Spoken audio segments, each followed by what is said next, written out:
Assalamualaikum warahmatullahi wabarakatuh. I will start our presentation with problem statement of this project.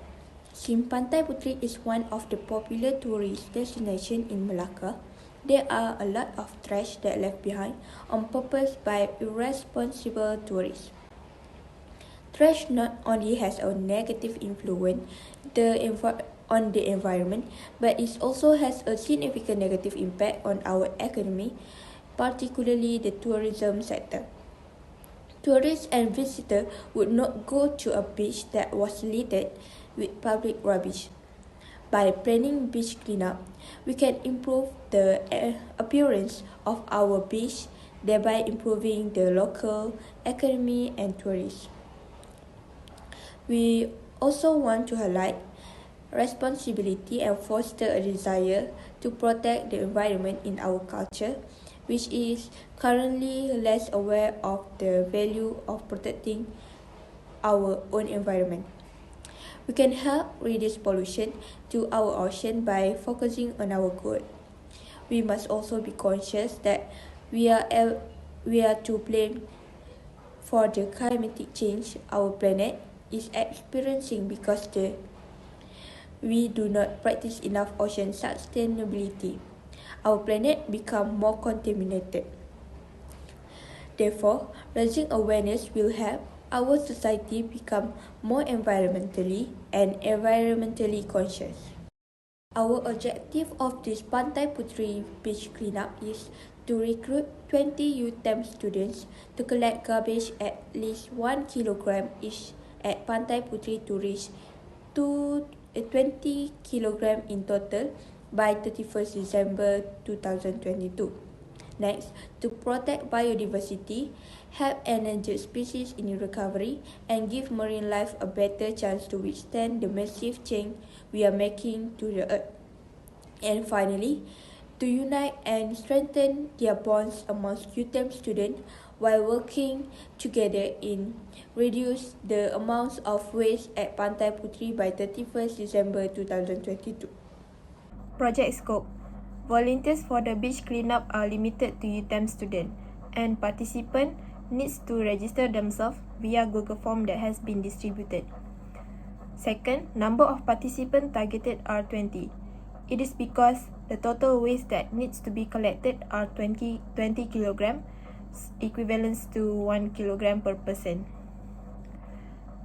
Third, since our program will be done at Pantai Puteri, thorough preparation will be done in case of bad weather, such as rain. Last, essential food supplies and transportation will be provided to participants in needs.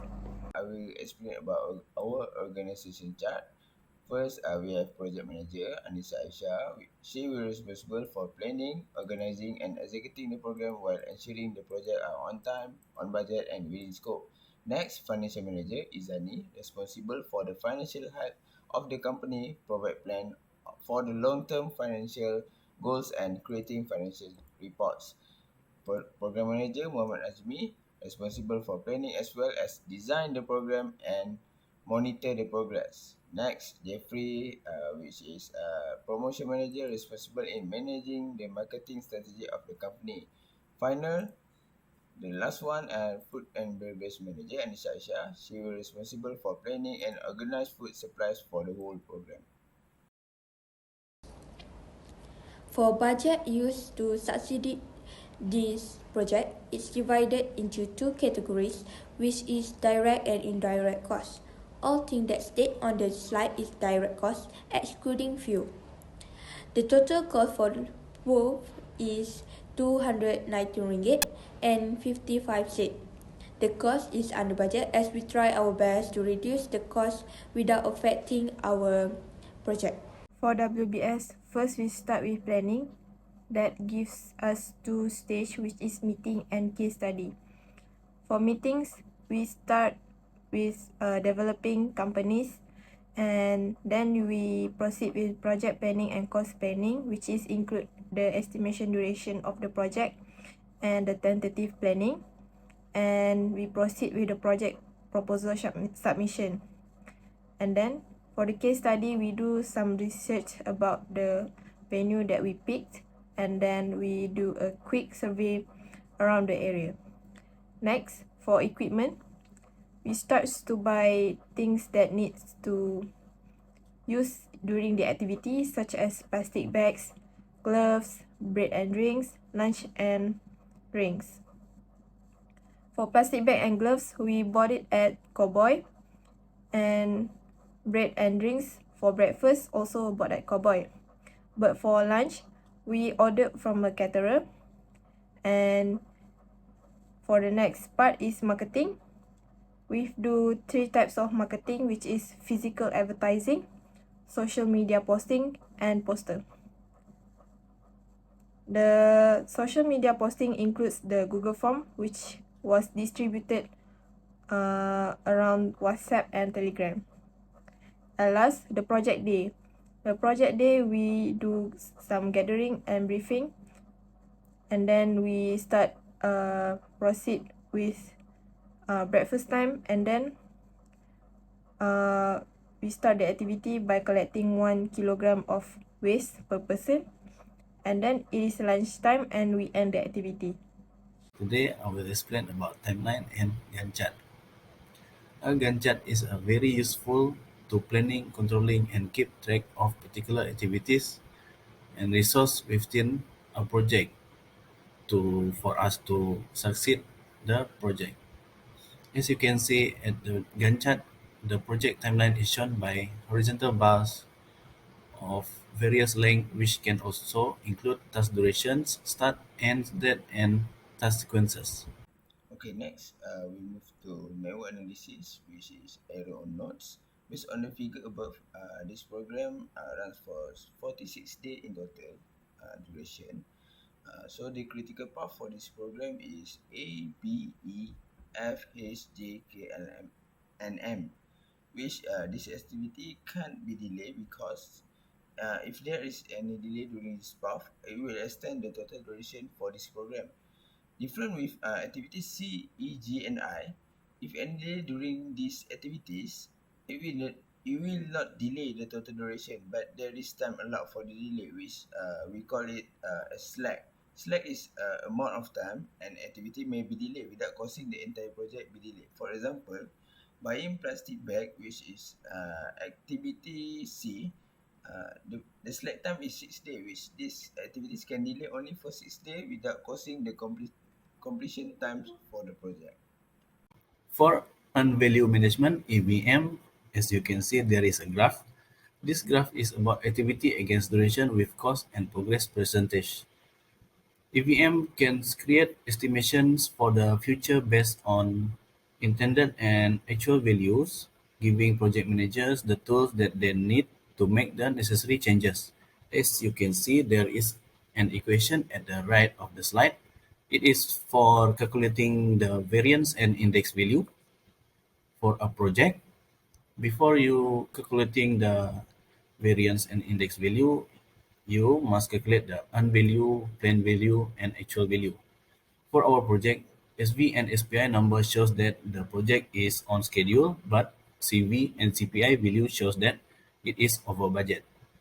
For another equation at the below, it is for to determine the value of the estimate at completion, EAC, estimate to completion, ETC, variance at completion, VSC, and to complete performance index, TCPI.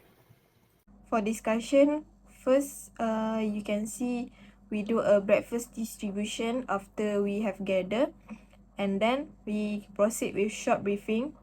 At this time, we distribute plastic bags and gloves to participants, and next we continue to trash collecting, where one person needs to collect 1 kilogram of trash, and then after that we weigh our trash, and we end our activity with lunch. For findings, we can conclude that plastic pollutions can be found anywhere, and then the preparation of the program was held successfully because the participant tolerates well to us. And next, we believe that we succeed in raising awareness about the importance of nature conservation. And last, we have strengthened the relationship between volunteers by doing activities together. Okay, last, impact on environments and SDGs. So this program is relate with the SDGs number 4, which provide inclusive and equitable quality education and create opportunities for lifelong learning for all. SDG 6 aims to ensure the availability and sustainable management and water and sanitation for all. Last, 12, SDG 12 aims to ensure sustainable consumption and production patterns. Thank you. For conclusion of our program, during the beach cleanup at Pantai Puteri, we collected about 10 bags totaling 31.96 kg of trash. It is good to succeed this program because it is an excellent method to help protect the environment. Programs like this can help produce people who are more responsible for cleanliness no matter where they are to ensure a clean environment. This is because a clean environment does not make people live in peace. Even other living things such as plants and animals live in calm and fresh state. Consequently, we all work to protect the environment. That's all from us. Thank you.